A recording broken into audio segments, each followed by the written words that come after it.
mga kabrad, dito tayo naman ngayon na kapanayam ang isang ROTC. IT student siya pero nag-attempt siya na mag-ROTC. Okay, good afternoon sa iyo. Afternoon, sir. Okay, nandito si Kevin Joshua Pedral, sir. Kevin Joseph Pedrano, isang first year student ng ROTC. Okay, anong nalalaman mo sa ROTC? First aid, sir, CPR, and basic life support. Oh, very good. Anong mga ginagawa doon sa sa medic, no? Medic.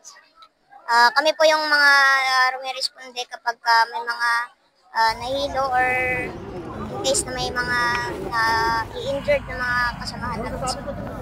Okay, very good. Si is hindi siya kagaya natin na normal ang height, normal ang appearance, no? But sa tingin mo, tatayo ka, Benz.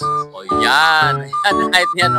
But she is very good, no? Dito sa comprehensive namin is almost perfect na nakuha niya ngayon. Okay, so 97%. Okay, congratulations sa'yo. Yes, sir. Okay, thank you very much. Okay, so sa lahat ng gusto mag-ROTC dyan, mag-ROTC na kayo. So, hindi hadlang ang ating appearance, okay? Nandito siya.